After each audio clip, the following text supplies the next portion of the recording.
So this last part of the video is being shot outside of the lab. We're going to talk a little bit about the first calculation that I'd like to see you do for part one of this particular lab. And that's the calibration curve using your temperature data. So some of you may have done calibration curves before, which is great. If you have not, though, it's often useful to actually get an example of exactly what it is that I'm looking for.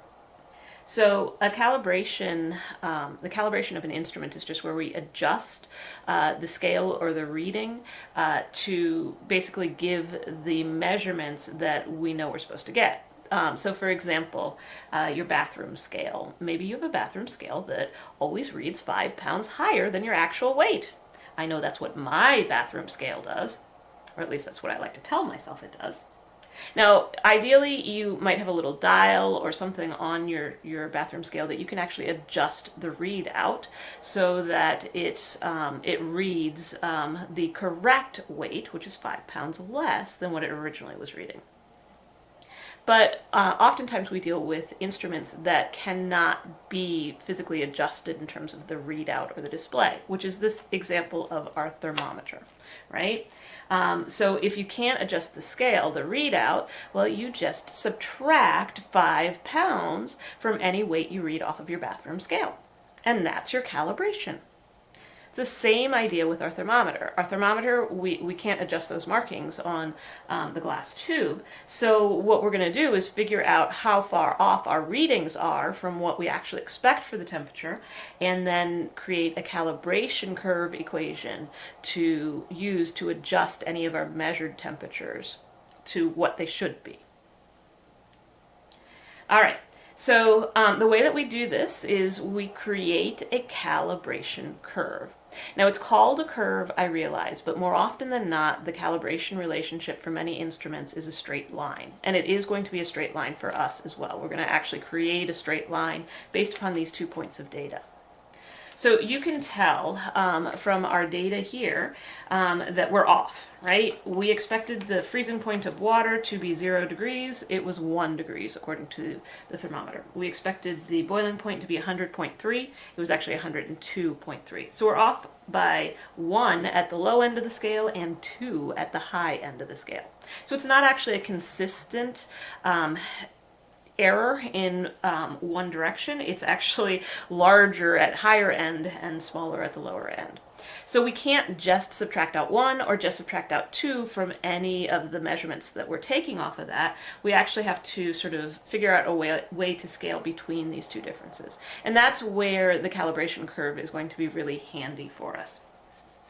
Okay, so what we want to do with a calibration curve is you just plot your data, your standard data, like this, over the range of measurements that you expect to make with your particular instrument.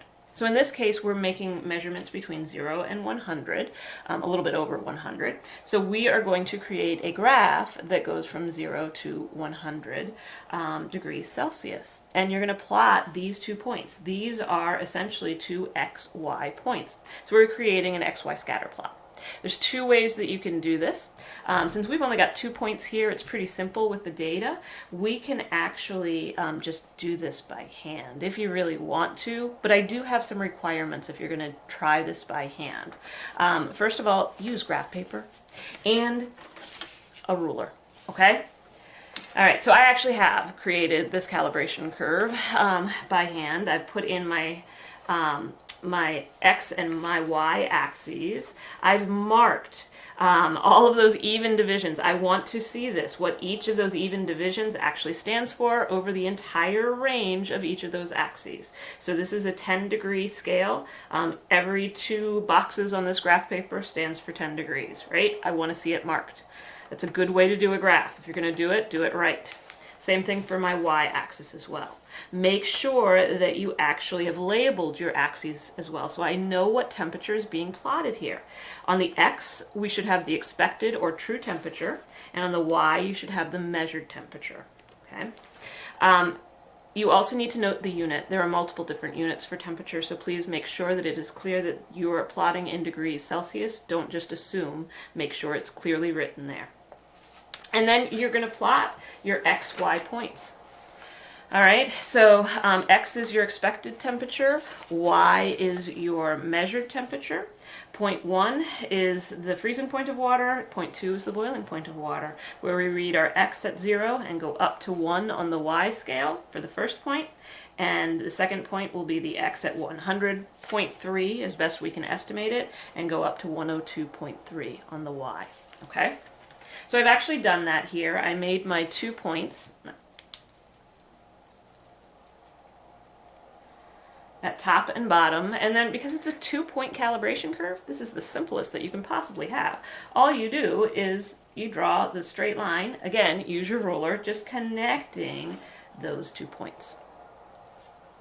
Okay. The way that I actually find much simpler to do any type of graphing these days is actually to use a spreadsheet program like Excel. And I actually highly encourage you to do that. As you continue with any career field in STEM, you will be expected to be able to use some sort of spreadsheet or graphical analysis program.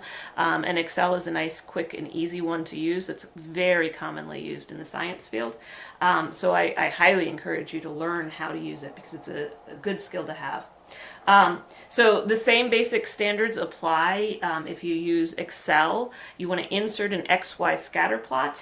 You want to label your axes.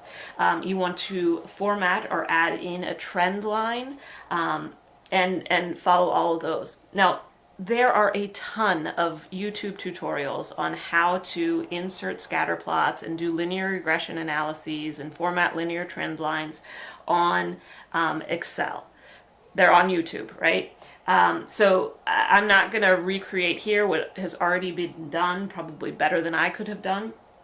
Instead, I'm going to find a YouTube video and link it with the rest of these videos that you can watch that will go over exactly how to insert an XY scatter plot with simple data. I don't know if I can find a 2-point data set, but with very simple data, and then how to actually insert the trend line, the linear trend line, and get the equation of the line from that. And that ultimately is what you need. You need the equation of this particular line. So you need to have this, your relationship between these 2 points, as y equals mx plus b, right? That's your general form for a linear equation. Now, if you do it on Excel, it will automatically calculate for you your m value, your slope, and b, your y-intercept. So you don't have to do the math. If you are doing it by hand, you got to do the math yourself. And you have to remind yourself your m is equal to your slope, and you have to solve for that. It's just your change in y over your change in x, or your rise over your run. And your b is equal to your y-intercept,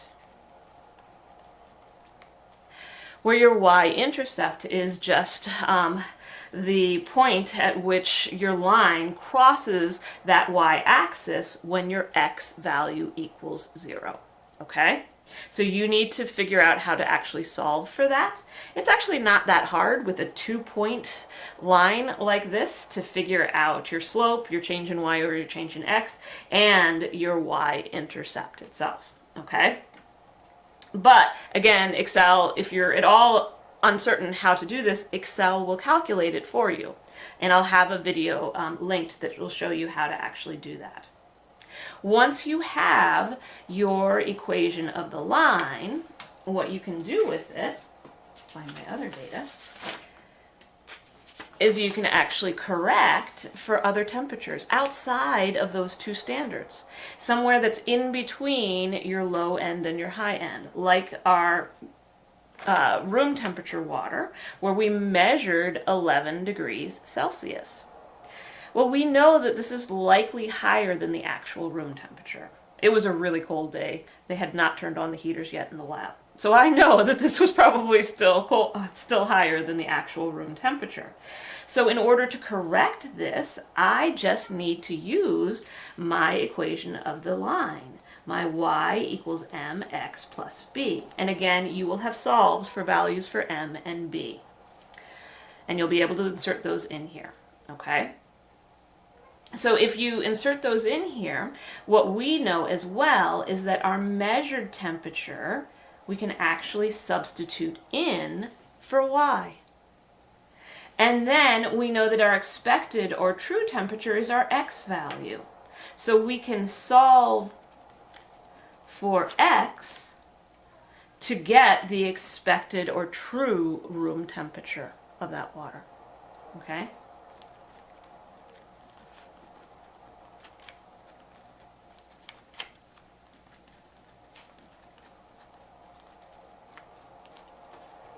Okay. So that's what you've got to do.